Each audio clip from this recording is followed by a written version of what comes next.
আর আপনাদেরকে সর্বনাশ করে চলেছি, জীবন নিয়ে ফেলেছি। সম্মানিত উপস্থিতি, ইতিহাস আলোচনার বিষয় হলো এইটা, তারা আহলুল হাদিস এবং হানাফি, অর্থাৎ আকীদার দিক থেকে তারা আহলুল হাদিস। তাদের আকীদা, তাদের বিশ্বাস, তাদের নীতি, তাদের যে ইমানের বিষয়গুলা সব আহলুল হাদিসের, কিন্তু মাসআলাগত দিক থেকে কিছু কিছু মাসআলায় তারা হানাফি ছিলেন।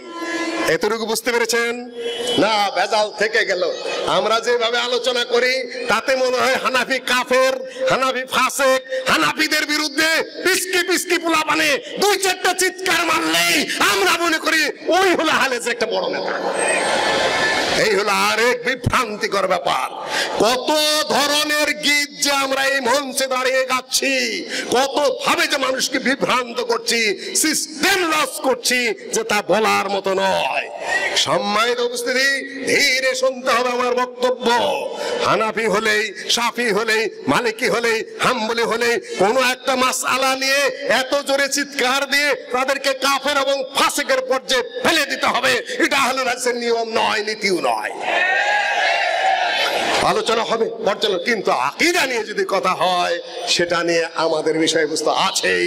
আকীদা নিয়ে বিরোধ খুব কমই আছে। আল্লামা আব্দুল্লাহ আল কাফি ফিরকাবন্দির মধ্যে তার বিস্তারিত জবাব দিয়েছেন।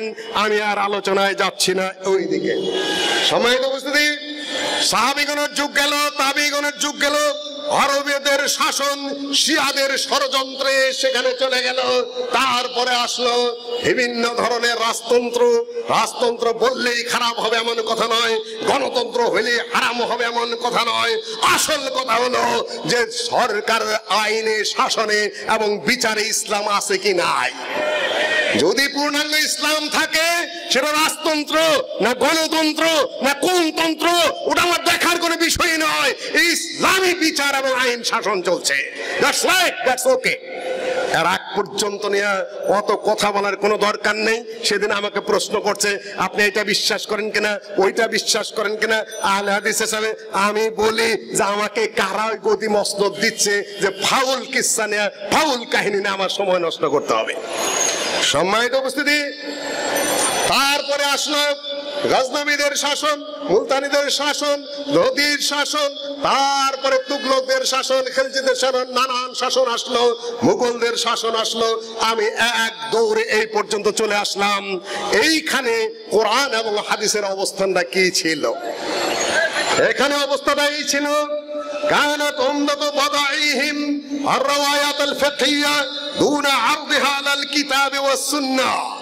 এই বিশাল শত শত যুগ ব্যাপী ভারত উপমহাদেশে যে ইসলাম ছিল সেটা ছিল প্রচলিত ফিকহ এবং তার মাসালা মাসাইল, এবং সেটা কোরআন এবং হাদিসের সাথে টালি না করেই ফকিহ যা বললেন এবং ফকিহ যা বললেন, হুজুর যা বললেন, সেটাই শরীয়তের মাসালা হিসাবে গণ্য।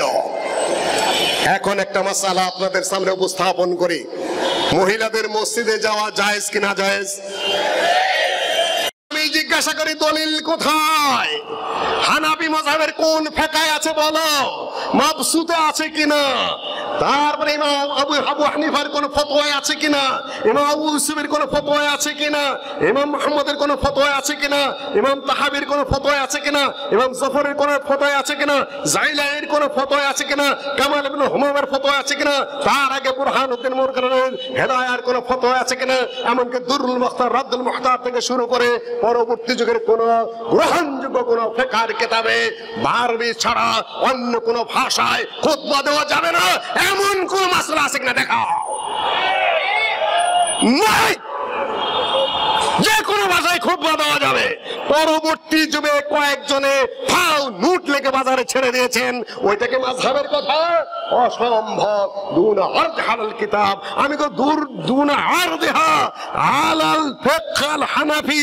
হানাফি মাযহাবের যে ফিকহ আছে, ফিকহর কিতাব তারা খুলে না দেখে খামাখা ঝগড়া করছে। মেয়েদের ঈদের মাঠে যাওয়া যাবে কি যাবে না? খুলে দেখুন ফিকহর কিতাব, হানাফি ফিকহর কোন কিতাবে নিষেধ আছে যে মহিলারা কোনো অবস্থাতে ঈদের মাঠে যেতে পারবে না? আছে শুধু এইটুকু যে যদি যুবতী হয় তরুণী হয়, ফিতনার ভয় থাকে, তাহলে তারা ঈদের মাঠে যেতে পারবে না। ওটা তো আমরাও বলবো, যদি তরুণী হয়, যুবতী হয়, ঈদের মাঠে গেলে ফিতনার ভয় থাকে, তাহলে আহলে হাদিসরাও বলবে সে যাবে না। হানাফি মাযহাবে এবং আহলে হাদিসের মধ্যে এই মাসালায়ও মূলত কোনো দ্বিমত নেই। দ্বিমত কয়েকটা নুট আলাই বের করেছে এবং সেটাই মাযহাব হিসাবে গণ্য হচ্ছে। সম্মানিত উপস্থিতি, এভাবেই চলে এসেছে বাদশা আওরঙ্গজেব পর্যন্ত। আওরঙ্গজেবের আমলে শুরু হলো আপনার ওই মাসালা ফতোয়া হিন্দিয়া, ফতোয়া আলমগিরিয়া, বেশ কিছু ফতোয়ার কিতাব একত্রিত করে ফতোয়াটা বানানো হলো। শাহউল্লাহ মুহাদ্দিস দেহলুর বাবা শেখ আব্দুর রহিমও সেটা সদস্য ছিলেন। এই পর্যন্ত থাক। মুসলিম শাসন প্রায় 750 বছর বা 700 বছর পর্যন্ত চলেছে ভারতে। ইতিমধ্যেই শিখদের উত্থান হলো, মুসলিমরা আস্তে দুর্বল হয়ে পড়লো, মদ্যপান করা শুরু করলো। মুসলিম শাসকরা এবং মুঘল সম্রাটরা রাজ দরবারে বসে জেনা, ব্যভিচার, পরকীয়া প্রেম, মদ্যপান ইত্যাদি নিয়ে ব্যস্ত হয়ে পড়লো। আর জমিদাররা যারা ছিল তারা বাইজি নাচানো, মদ্যপান করা, মদের বোতল হাতে নিয়ে সামনে বাইজিরা নাচে আর গান গায়, ওরা কিস্তি টুপি একটা মাথায় দিয়ে মদ্যপান করে আর বলে সুবহানাল্লাহ সুবহানাল্লাহ। আপনারা এখন ওয়াজ শুনতেছো, সুবহানাল্লাহ বলেন না? এই সুবহানাল্লাহ সুবহানাল্লাহ বাইজি নাচায় আর বলে সুবহানাল্লাহ সুবহানাল্লাহ। সেনাবাহিনী দুর্বল হয়ে পড়লো, রাষ্ট্রীয় কোষাগার খালি হয়ে পড়লো, ষড়যন্ত্র অস্থির হয়ে পড়লো, দেশ বিচ্ছিন্ন হয়ে পড়লো। ইংরেজ ও ইস্ট ইন্ডিয়া কোম্পানি ভারতে ঢুকে পড়লো। তারা আস্তে আস্তে বাংলার পতন ঘটালো, নবাব সিরাজউদ্দৌলার পতন ঘটলো। ইতিমধ্যে এখান থেকে উদ্ধার করার জন্য সর্বপ্রথম যারা সংগ্রাম শুরু করেছিল তারা কারা? 3টা ধারা মনে রাখবেন। একটা হলো জিহাদি এবং রাজনৈতিক ধারা, আর একটি হলো হাদিস চর্চার ধারা, 3টি হলো বক্তব্য এবং লেখনির ধারা। কয়টা ধারা মনে থাকবে? না মনে থাকবে না, একটু পরে আপনারা ভুলে যাবেন। আমি বলবো খালি মাদ্রাসা করতে হবে, আপনি হ্যাঁ ওইটাই ঠিক আছে। আরেকজনে বলবে জিহাদ কর, অস্ত্র নিয়ে নেমে পর, মার বোমা। তখন ছিল ইংরেজদের বিরুদ্ধে, তখন ছিল শিখদের বিরুদ্ধে, আর এখন শাসনে কারা আছে? মুসলিম, ইংরেজ না শিখ? কারা? মুসলিম লা ইলাহা ইল্লাল্লাহ পড়ছেন।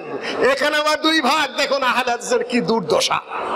একদল বলতেছে এই মুসলিমরাও কাফের, এদের বিরুদ্ধে অস্ত্র ধরা জায়েজ।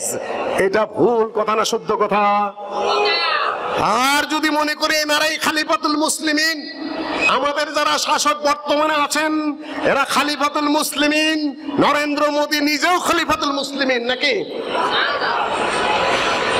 সমান তালে এদের বিরুদ্ধে কোনো স্লোগান দেওয়া যাবে না, কোনো দাবি আদায়ের জন্য কথা বলা যাবে না, এখানে কোনো আবেদন করা যাবে না। এমনকি সংবিধান অনুযায়ী যতটুকু অধিকার রয়েছে আমাদের দাবি আছে এই করতে হবে, আমাদের দাবি আছে এই করা যাবে না। এটা সংবিধান স্বীকৃত কি অস্বীকৃত? সংবিধান আছে কি নাই? এতটুকু করা যাবে না। তারা মনে করেন যে যারা আছেন ভারতে, নরেন্দ্র মোদী খলিফাতুল মুসলিমিন, সেখানে কোনো কথা বলা যাবে না। জো বাইডেন খলিফাতুল মুসলিমিন, তাদের বিরুদ্ধে কোনো কথা বলা যাবে না। যারা আমাদের দেশে আছেন তারাও খলিফাতুল মুসলিমিন, চুপ করে বসে থাকতে হবে। কথা ঠিক না ব্যাঠিক? 2টার পার্থক্য বুঝেছেন তো? না বুঝেন না এখনো, খালি প্রশংসা করেন বেহুদার মতো। কমন সেন্স হারিয়ে ফেলেছি, বিবেচনা হারিয়ে ফেলেছি। কার বিরুদ্ধে অস্ত্র ধারণ করা যাবে, কার বিরুদ্ধে অস্ত্র ধারণ করা যাবে না, আবার কার বিরুদ্ধে শুধু প্রতিবাদ করা যাবে কিন্তু অস্ত্র ধরা যাবে না, ভাগ আছে, হিসাব কিতাব আছে আহলুল হাদিসদের। এখন যদি বলি যে কাফেরের বিরুদ্ধে অস্ত্র ধারণ করা যাবে না, তাহলে নবী মুহাম্মদ সাল্লাল্লাহু আলাইহি সাল্লামের আবু জেহেলের বিরুদ্ধে অস্ত্র ধারণ করা হারাম ছিল। হারাম না হালাল? কথাই বলতে পারতেছেন না। না না না, আমি বুঝেছি তো, বহু জাগরণ হয়েছে আহলে হাদিসদের কয়েক বছরে, খালি এখন কবরটা দেওয়া বাকি আছে। আল্লাহুম্মা গফির লিহাইয়িনা ওয়া মাইয়িতিনা বলাটা বাকি আছে শুধুমাত্র। বহু উন্নতি গেছে, ঠিক বেঠিক করে তো দাঁত বিজলে গলা খাকড়ে শেষ করেন মাঠগুলা। আসলে হয়েছেন কি তা তো বোঝা যায় যখন বক্তৃতা করি, তখন কিছু মনে করবেন না, খালি শুনে যান একটু একটু করে। সম্মানিত উপস্থিতি, এই যে বর্তমানে সৌদি শাসক যারা আছেন, এরা কাদের বিরুদ্ধে যুদ্ধ করেছিলেন? সৌদি আরবে বসে বসে তো খালি বলেন বড় বড় কথা। কার বিরুদ্ধে সংগ্রাম হয়েছিল?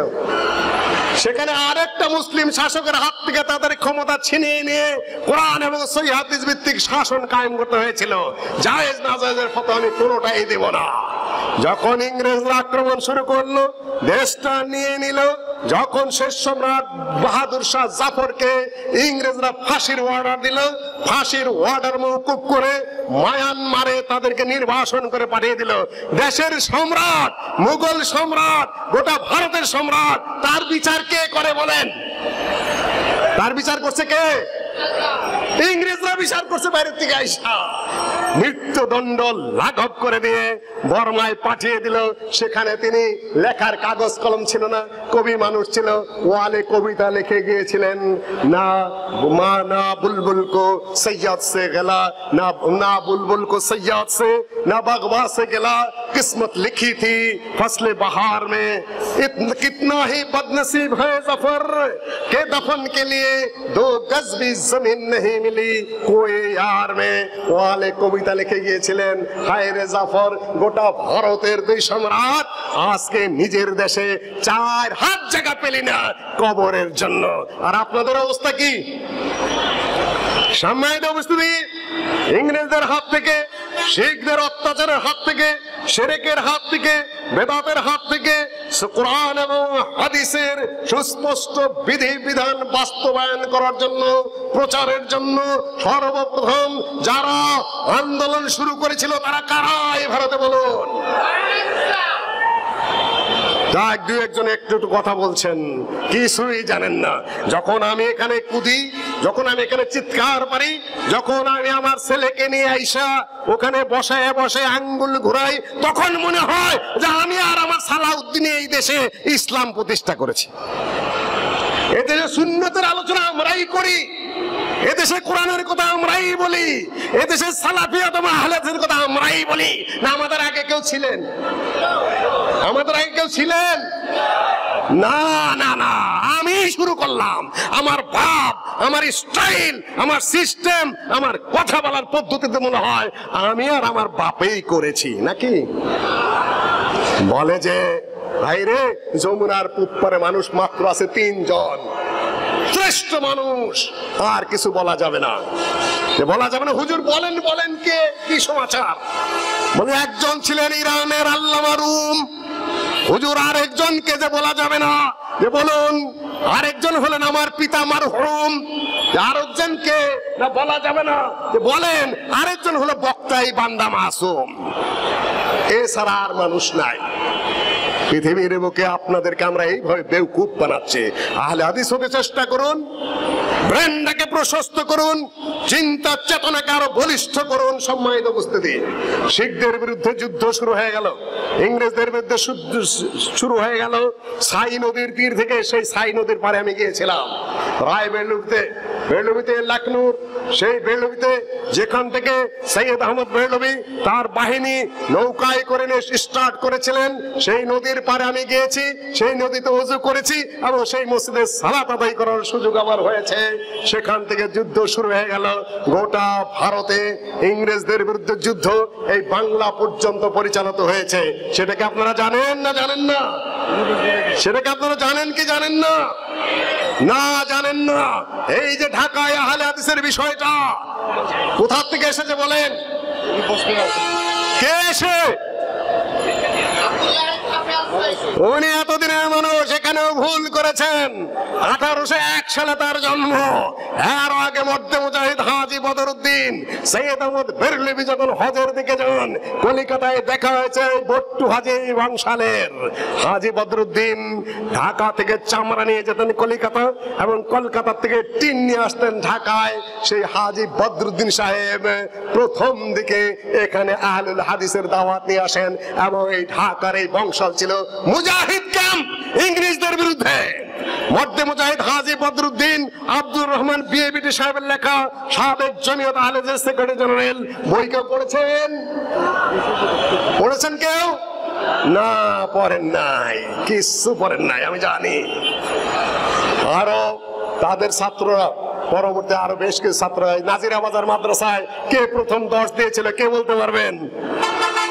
কাফি সাহেব দিয়ে শুরু করুন। আলহামদুলিল্লাহ, কাফি সাহেব নামটা তো মুখে আনতে পারছেন, এই জন্য আপনাকে ধন্যবাদ।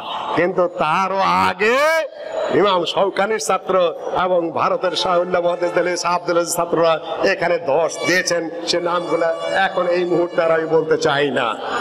মহাযুদ্ধ হলো, বিভিন্ন জায়গায় যুদ্ধ হলো, Ambala trial, Malda trial, Kolkata trial সহ বহু ট্রায়াল, সন্ত্রাসী মামলা দায়ের করলো ইংরেজরা। গোটা ভারতের মুঘল সম্রাটের বিরুদ্ধে মামলা করে তাকে দেশান্তরিত করলো।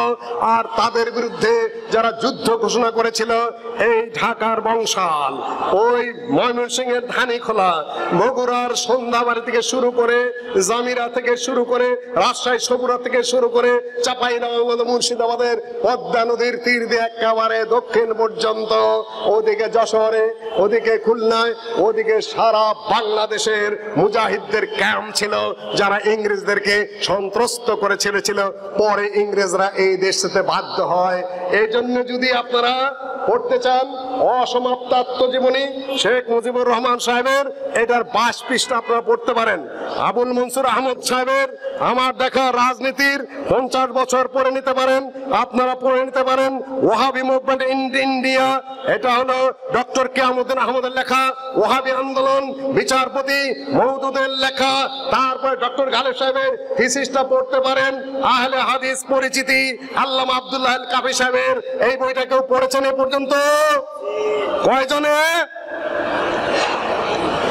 মাশাআল্লাহ।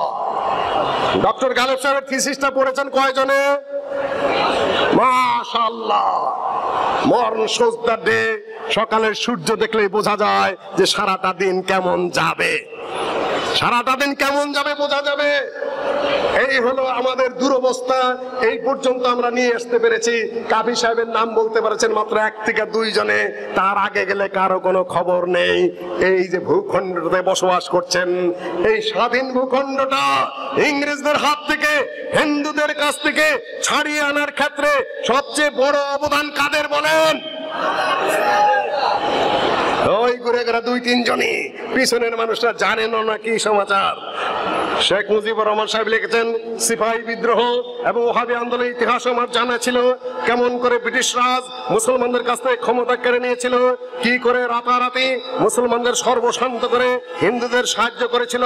মুসলমানরা ব্যবসা বাণিজ্য জমিদারি সিপাহীর চাকরি থেকে কিভাবে বিতাড়িত হলো, মুসলমানদের স্থান হিন্দুদের দ্বারা পূরণ করতে শুরু করেছে ইংরেজরা। কেন?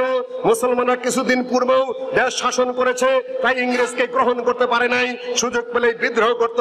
ওহাবি আন্দোলন কি করে শুরু করেছিল? হাজার হাজার বাঙালি মুজাহিদরা বাংলাদেশ থেকে সমস্ত ভারতবর্ষ পায়ে হেঁটে সীমান্ত প্রদেশে যে জেহাদে শরীক হয়েছিল। তিতুমিরের জেহাদ, হাজী শরীয়তুল্লাহর ফারাইজ আন্দোলন সম্বন্ধে আলোচনা করেই আমি পাকিস্তান আন্দোলনের ইতিহাস বলতাম। ভীষণ ভাবে হিন্দু বেনিয়া ও জমিদারদের আক্রমণ করতাম। এর কারণও যথেষ্ট ছিল।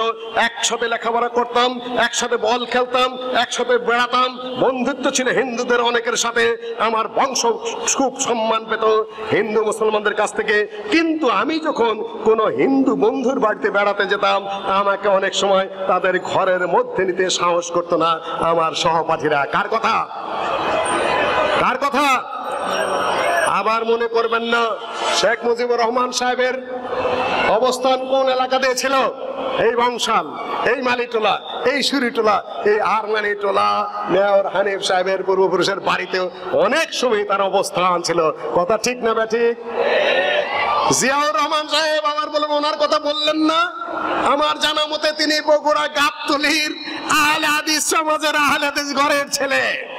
স্বাধীনতার ঘোষণা দিয়ে যাই হোক না না হোক, বিতর্ক যতই থাক না কেন, শেখ মুজিবুর রহমান সাহেব যে আন্দোলন জমিয়েছিলেন এটা ঠিক, কিন্তু যা আমরা শুনেছি, যা আমরা এই পত্রিকায় পড়েছি জিয়াউর রহমানের পক্ষ থেকে, সেটা হলো I major Ziaur Rahman on behalf of our great leader Sheikh Mujibur Rahman declare hereby the independence of Bangladesh.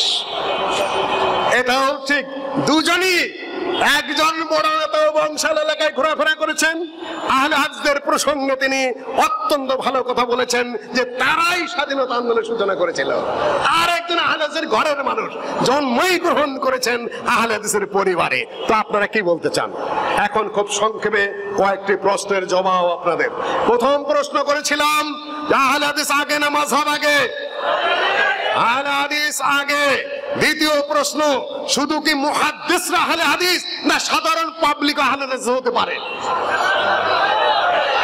এনারা আরেক প্রশ্ন ছেড়ে দিয়েছেন আমাদের সামনে যে আউজাঈ মুহাদ্দিস, শাবি মুহাদ্দিস এবং জোহরি মুহাদ্দিস, ইমাম মালিক মুহাদ্দিস, ইমাম শাফি মুহাদ্দিস, আহমদ বিন হাম্বল মুহাদ্দিস, ইমাম বুখারী মুহাদ্দিস, মুসলিম মুহাদ্দিস, আবু দাউদ মুহাদ্দিস, নাসাই মুহাদ্দিস, ইবনে মাজাহ মুহাদ্দিস, তিরমিজি মুহাদ্দিস ইত্যাদিতে মুহাদ্দিস। মুহাদ্দিসিন আহলুল হাদিস, সাধারণ পাবলিক আবার আহলে হাদিস হয় কিভাবে? প্রশ্ন সঠিক না ব্যাঠিক? প্রশ্ন সঠিক না ব্যাঠিক? ওনারা আমাদেরকে ফেলে দিতে চান, হয় মাযহাবের গণ্ডিতে ঢুকাতে চান, না হলে বের করে দিতে চান মুসলিমদের কাতার থেকে, ছাগলের 3 নম্বর বাচ্চা বানাতে চান। কথা ঠিক নয়? আমরা আপনাদের আগে। যদি হানাফি ইমাম আবু হানিফার অনুসরণ করে একজন হানাফি হতে পারে, আরেকজন আল্লাহর নবীর হাদিসের অনুসরণ করে আহলুল হাদিস হতে পারে না? সমস্যা কোন জায়গায়? প্রশ্ন উত্থাপন করেন কেন আপনি? প্রশ্ন উত্থাপন করছেন কেন? জালিয়াতি করছেন কেন? একজনের জন্য কিছু ভালো থাকে, আপনার সহ্য হচ্ছে না কেন? আমার প্রশ্ন তো এই জায়গায়। আগন্তুক এসে বলছে একজনকে যে আপনাকে একটা জিনিস দিব, যা চাবেন দিব, কিন্তু আপনাকে যা দিব আপনার পড়শিকে দিব তার দ্বিগুণ। বুঝতে পারছেন আমার কথা? একজন আগন্তুক এসে এক লোককে বলছেন যে আপনি চান একটা জিনিস, যা চাবেন দিব, কিন্তু আপনার পড়শিকে দিব আমি তার দ্বিগুণ। চান কি চান? আর কিছুই চাই না, আমার একটা চোখ তুলে নাও। যে চোখ তুলে নিব কেন? যে আমার যদি 1 চোখ তুলে নাও তাহলে পড়শির 2 চোখ যাবে। যে তাহলে তোমার লাভ কি? যে আমি 1 চোখ দিয়ে দেখতে পারবো যে আমার পড়শির 2 চোখ নাই। হিংসা বিদ্বেষ কিছুই খুঁজে না পায়া, যত ভালো কোরআনের যা, হাদিসের যা সুস্পষ্ট মাসআলা যা, সহিহ হাদিস যা, সব আহলুল হাদিসের অনুকূলে।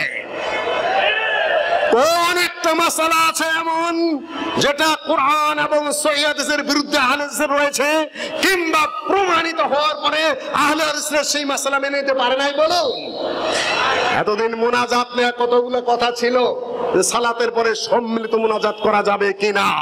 আমাদের পূর্বপুরুষরা আলেমরা সেটা করেছেন না করেন নাই? কিন্তু যখন দেখা গেল যে সুস্পষ্ট এই জায়গাটা নির্দিষ্ট ইবাদতের একটা জায়গা, আল্লাহ নবী সালাম ফিরে আল্লাহু আকবার আল্লাহু আকবার আনতাস সালামু ওয়া মিন আস্তাগফিরুল্লাহ আস্তাগফিরুল্লাহ আস্তাগফিরুল্লাহ আনতাস সালামু ওয়া মিনকাস সালাম তাবারাকতা ইয়া যাল জালালি ওয়াল ইকরাম পড়তেন। সুস্পষ্ট সহিহ বুখারী মুসলিম ইত্যাদির হাদিস দ্বারা প্রমাণিত। এখন যদি সালাম ফিরানোর পরে নিজের বানাউটি হাইয়্যান আলাইহিস সালাম ওয়া ইলাইকা ইয়ারজাউস সালাম আদখিলনা দারাকা দারাস সালাম চু চু চু চু চু করি, হবে কি হবে না? হবে না। আহলুল হাদিসের অনেকেই করতেন, কিন্তু যখন দেখা গেল সুস্পষ্ট দলিল দ্বারা এই নির্দিষ্ট ইবাদতের জায়গার মধ্যে পাওয়া যাচ্ছে না, প্রমাণিত হচ্ছে না, তখন আহলে হাদিসরা বাদ দিতেছে কি দিতেছে না? দিচ্ছে। এটাই তো আহলুল হাদিস, এটাই তো আহলুল হাদিস। সহি দলিল যদি না থাকে আপনি মানবেন না, সহি স্পষ্ট দলিল থাকলে সেটা কি করবেন? মেনে নেবেন। এইটাই তো মূলনীতি। এমন একটা মাসালা দেখান যেখানে সহি হাদিস আছে এবং সেটা শুদ্ধ দলিল দ্বারা প্রমাণিত, অথচ আহলুল হাদিসরা সেটা সম্মিলিতভাবে মানেনি, এমন দলিল আপনারা দেখান তো। কিন্তু আল্লামা আব্দুল্লাহ আল কাবি সাহেব একটা চমৎকার কথা বলেছেন, হাদিসকে দলিলের সূত্র হিসাবে মেনে নেওয়া আর যে আহলে সুন্নাত ফিরকাগুলির সকলেই কোরআন ও সুন্নাহর প্রাধান্য নীতিগতভাবে স্বীকার করে লইলেও তাহাদের নেতা ও ইমামগণের সিদ্ধান্তগুলি কার্যত তাহাদের কাছে প্রকৃত অনুসরণীয় বলিয়া বিবেচিত হইয়া থাকে। যে দলের যিনি মাননীয় ইমাম, তাহার কোন উক্তি ও সিদ্ধান্ত রাসূলুল্লাহ সাল্লাল্লাহু আলাইহি সাল্লামের হাদিসের পরিপন্থী হইলেও উক্ত ইমাম বা নেতার নামে যে দলটি গড়িয়া উঠিয়াছে তাহারা কোরআন ও সুন্নাহর নির্দেশের সরাসরি অনুসরণের পরিবর্তে তাহাদের নেতার উক্তির অনুসরণ করিয়া থাকেন এবং নেতার সিদ্ধান্তের প্রতিকূল হাদিসের পরোক্ষ ব্যাখ্যায় প্রবৃত্ত হন এবং যেভাবেই হোক রাসূলুল্লাহ সাল্লাল্লাহু আলাইহি সাল্লামের হাদিসকে টানিয়া হেছড়াইয়া স্বীয় নেতার সিদ্ধান্তের সহিত সুসমঞ্জস্য করিতে সচেষ্ট থাকেন, অথচ একটি স্থানেও তাহারা তাহাদের নেতার সিদ্ধান্ত বর্জন করিয়া রাসূলুল্লাহ সাল্লাল্লাহু আলাইহি সাল্লামের হাদিসের অনুসরণ করিতে প্রবৃত্ত হন না। মেনে নেন যে আমরা হাদিস মানি, আমাদের সূত্র, কিন্তু যখনই নেতার সিদ্ধান্ত ইমামের সিদ্ধান্তের বিরুদ্ধে হাদিস চলে যায় তখন কোনটা মানি? ওইটাই মানি।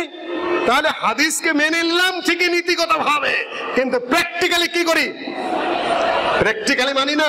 প্র্যাকটিক্যালি শুধু হাদিস ঘোরাতে থাকি, পেঁচাতে থাকি, অন্য পথে চালাতে থাকি, আর আহলুল হাদিসদেরকে নানান ভাবে বিভিন্ন ভাবে তাদের বিরুদ্ধে কটাক্ষ করতে থাকি। আহলুল হাদিসের বিরুদ্ধে কটাক্ষ করাটা ঈমানের লক্ষণ, সুন্নতের লক্ষণ না বেদাতের লক্ষণ?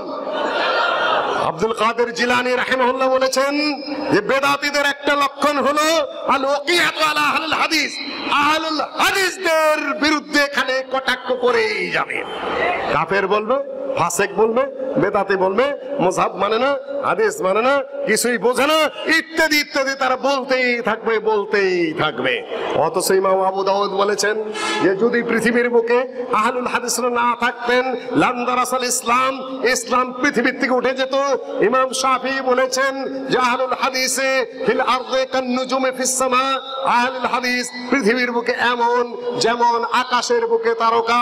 আগের যুগে কম্পাস ছিল না, দিগদর্শন যন্ত্র ছিল না, তখন নাবিকেরা যখন রাস্তায় চলতো আকাশের তারকা দেখে তারা পথ চলতো। ঠিক ওই আলামাত ওয়া বিন নাজমি হুম ইয়াহতাদুন, কম্পাসের অভাবে, দিগদর্শন যন্ত্রের অভাবে সাগরের বুকে নাবিকেরা যখন পথ খুঁজে না পায় তখন তারা যেরকম আকাশের ওই তারকার সাহায্যে পথ চলে, মানুষ এই পৃথিবীর বুকে কিভাবে শরীয়তের পথ চলবে, দ্বীনের পথ চলবে। ব্রিটিশরা এই দেশের লামাযহাবীদেরকে আহলে হাদিস উপাধি দিয়ে গেছেন। তাহলে মাকদেসির যে লেখা, সাহাবীগণ আহলুল হাদিস ছিলেন না কি ছিলেন? তাবেঈগণ আহলে হাদিস ছিলেন কি ছিলেন না? ভারতের বুকে যারা ইসলাম নিয়ে এসেছেন তারা কারা? সাহাবী এবং তাবেঈ। ইংরেজরা ওই যুগে ভারতের শাসনে ছিল কি ছিল না? এই দেখেন কি অবস্থা সৃষ্টি করছেন। আর ইংরেজদের তাহলে এতদিনে, সাহাবীরা এসেছেন ৮৬ হিজরিতে, দে বললেন তারও আগে ওমর রাদিয়াল্লাহু তাআলার যুগে এসেছেন কিছু, ৮৬ হিজরিতে মুহাম্মদ ইবনে কাসিম দে বলে এসেছেন। তারপরে ইংরেজরা তো আসলো আজ থেকে মাত্র কম ও বেশি ২৫০-৩০০ বছর আগে। তার আগে ভারতে কি ছিল? কিছুই বুঝতেছেন না, অদ্ভুত ব্যাপার। ইংরেজরা আগে না আগে ভারতে? ইংরেজরা আসার শত শত প্রায় ১০০০ বছর আগে আহলে হাদিসরা ভারতে এসেছে। তাহলে ইংরেজরা আহলে হাদিস নাম দিল না আহলে ইসলাম আগেই ছিল? আগেই ছিল। তারপরে আরো বড় কথা, ইংরেজদেরকে যারা তাড়ালো তারা কারা? যুদ্ধ করলো তারা কারা? বট্টু হাজি কারা? হাজী মিজানুর রহমান কারা? আশিকুল্লাহ কাজী সাহেব কারা? কাজী মিয়াজান কারা? মুয়াজ্জম সর্দার কারা? তারপরে ওই যে চাপাই নবাবগঞ্জের রফিক মন্ডল তারা কারা? সৈয়দ আহমদ বেলভি কে, শাহ ইসমাইল কে, মৌলানা আলী কে, মৌলানা বেলায়েত আলী কে, আহমদুল্লাহ কে, তারপরে আব্দুর রহিম কে, জাফর থানেশ্বরী কে, আর ওই যে কে কে যদি আমি করতে থাকি আমার ঘন্টার পর ঘন্টা লেগে যাবে। মৌলানা আকরম খাঁ, যিনি বাংলা পত্রিকার জনক, এই দেশের রাজনীতিতে যিনি প্রধান ভূমিকা পালন করেছে, এই দেশের রাজনৈতিক আন্দোলনের যে স্বাধীনতা তার নেতৃত্ব কে দিয়েছেন বলেন? কেউ জানেন না, বলতে পারতেছেন না। 1941 থেকে নিয়ে 1949 সাল পর্যন্ত এই দেশে মুসলিম লীগের হাতে এই দেশ স্বাধীনতা পেয়েছে। ইংরেজদের হাত থেকে শেখ মুজিবুর রহমান সাহেব তখন মুসলিম লীগের ছাত্র নেতা, যুবক নেতা। 49 সালে 39 সালে তিনি সরোয়ারদের কাছে যে কলিকাতায় মুসলিম লীগে যোগ দেন, মৌলানা আকরম খান নাম এখানে প্রায় 20-25 জায়গায় তিনি উল্লেখ করেছেন। মৌলানা আকরম খান রাজনৈতিক নেতৃত্বে পূর্ববঙ্গ ইংরেজ এবং হিন্দুদের হাতে স্বাধীন হয়েছে। তিনি আহলে হাদিস না গায়রে আহলে হাদিস? তার বাবা, তার দাদা মদন খান, মুফিদুদ্দিন খান, তারা সবাই বালাকোটের যুদ্ধে অংশ নিয়েছিলেন শিখদের বিরুদ্ধে। গোটা ভারতে ইংরেজদের বিরুদ্ধে, শিখদের বিরুদ্ধে এই জিহাদ এবং আজাদি আন্দোলন কারা পরিচালনা করেছেন বলেন? কয়েকজনই কথা বলছেন, আওয়াজ উঠছে না, কিন্তু উঠবে। মন সোজদার দে। আমি যুবকদের লক্ষ্য করছি, আমি ছাত্রদের লক্ষ্য করছি, আমি লক্ষ্য করছি অনেকেই ইতিমধ্যে কিছু খবর ঘটেছে, মাঝখানে বলে যায়, কিছু মনে করবেন না জমিয়ত আহলেসের ভাইরা। জমিয়ত আহলেসের কাউন্সিল স্থগিত হয়েছে, আপনারা জানেন। নির্বাচন হওয়ার কথা ছিল গত কয় তারিখে? 27 কি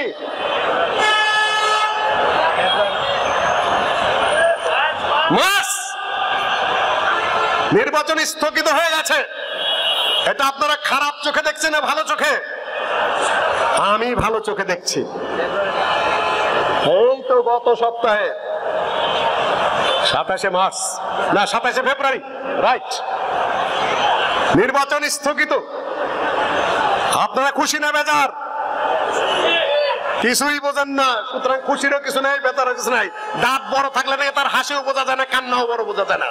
আমরা ওয়াজ করতে করতে আপনার দাঁত গুলা বড় করে ফেলাইছি, এখন আপনার হাসেন না কান্দেন বোঝা যায় না। সময় তো বুঝতে আগে হয়ে যেত, কিন্তু এবার হতে পারেনি। এটা একটা সুসংবাদ বহন করছে যে যেন তেন প্রকারের নেতৃত্বে নির্বাচন হবে না। এখন যথাযথভাবে কাউন্সিল হবে। শুনেছি 501 জন উপস্থিত হয়েছিলেন। সেখানে কথাবার্তা যাই থাক না কেন, সেখানে সুবহানে আহলে হাদিস বিরাট ভূমিকা পালন করেছে। আমি খবর পেয়েছি, সত্য মিথ্যা জানি না। ইনশাআল্লাহ সামনে সুবহানে আহলে হাদিসের ছেলেরা আহলে হাদিস ইতিহাস পড়বে, আহলে হাদিসের ভূগোল পড়বে, আহলে হাদিসের বই পুস্তক পড়বে। তারা সুশিক্ষিত হবে, জ্ঞানী হবে, সতেজ মেধার অধিকারী হবে এবং সকল বাধার অলগল ভেঙে চড়ে আহলে হাদিসকে একটা নির্দিষ্ট গতির দিকে তারা ধাবিত করবে ইনশাআল্লাহ। সামনে যেটা হবে সেটা স্বচ্ছ হবে, পরিচ্ছন্ন হবে। আল্লামা আব্দুল্লাহ কাফি সাহেবের গঠনতন্ত্র অনুযায়ী যে নির্বাচনে যে বিধান আছে, কাউন্সিলরদের সরাসরি ভোটে যিনি হবেন তিনি জমিয়ত আহলে চালাবেন ইনশাআল্লাহ। এখন বলবেন চলবে, আমাকে চলবে না মানে? আমাকে প্রশ্ন করেছিলেন বিএনপি আমলে, কেউ কিছু মনে করবেন না। কিছু কথা শুনে রাখুন যে গণভোটের মাধ্যমে আমিন নির্বাচন হওয়া জায়েজ কি না জায়েজ? জায়েজ কি না জায়েজ? কোথায় নিয়ে গেছে আপনাদেরকে, তাই না? এমন বিভ্রান্তির সৃষ্টি করেছি, এমন বিভ্রান্তির সৃষ্টি করেছি, এমন বেহুদা বক্তব্য মাঠে দিয়েছি যে এখন আর আমরা বুঝতেই পারি যে আমরা হ্যাঁ বলবো না না বলবো। কোন কথা নেই, পরিষ্কার পরিচ্ছন্ন। কেউ আল্লামা আব্দুল্লাহ কাফি সাহেবের চেয়ে বেশি বুঝতে চেষ্টা করবেন না। আপনি যেই হন না কেন, তার 100 ভাগ 1 ভাগ জ্ঞান কারণে, তার 100 ভাগ 1 ভাগ বুদ্ধি কারণে, তার 100 ভাগ বোধ শক্তি কারণে, তার মাপের এবং মানের মানুষ গত শতাব্দী থেকে পর্যন্ত আল্লামা সানাউল্লাহ অমৃতসরীর কথা আমি বলবো না, পয়দা হয়নি। তিনি যেটা লিখে গেছেন গণতন্ত্রে বিষয় নির্বাচন, সেই কাউন্সিলররা, সেই জেনারেল কমিটির সদস্যরা বা নির্বাচকরা সরাসরি ভোটে যাকে নির্বাচন করবেন তিনি নির্বাচিত হয়ে বাংলাদেশ জমিয়তে আহলে হাদিসকে লিড দিবেন। আপনারা রাজি কি নাজি না? বলবেন যে চলবে, চলবে না মানে? বিএনপি আমলে আমাকে একজন প্রশ্ন করেছিলেন যে খালেদা জিয়া ছাড়া বাংলাদেশ কে চালাবে? আমি বললাম হ্যাঁ আছে, যে কে? যে দেশের সংবিধান। এবার আমাকে কেউ কেউ প্রশ্ন করেন যে শেখ হাসিনা ছাড়া দেশ চালানোর মতো কে আছে? আমি বলছি হ্যাঁ আছে, দেশের সংবিধান। দেশের সংবিধান সবার উপরে, সংবিধানের কাছে ফিরে যাবেন, চালাতে কোনো অসুবিধা হবে না, যে কেউ রাষ্ট্র চালাতে পারবে যদি আপনি আপনার দলীয় নীতি, সিদ্ধান্ত, সিস্টেম পরিচ্ছন্নভাবে মেনে চলেন। দল চালানোর মতো নেতার অভাব হবে না। দল চলবে নীতির উপরে, দল চলবে পদ্ধতির উপরে, দল চলবে সিস্টেমের উপরে। আপনারা অবাক হয়ে যাচ্ছেন যে আহলে হাদিসের মারতে গেলে কি শুনছি, এগুলো আহলে হাদিসের বক্তব্যের মূল জায়গা ও মূল কথা। মাসালা মাসাইল মসজিদের ইমাম সাহেব আব্দুল আজিজ ভাইয়ের কাছে জিজ্ঞাসা করলে সব মাসালার জবাব দিয়ে দেবে না? দিতে পারবে না? দিতে পারবে কি পারবে না? এখানে মাসালা আবার না বললেও চলে। মসজিদের যে কোন ইমাম সাহেব তারা যোগ্য, তারা হায়েজের মাসালা দিতে পারে, তারা নেফাজের মাসালা দিতে পারে।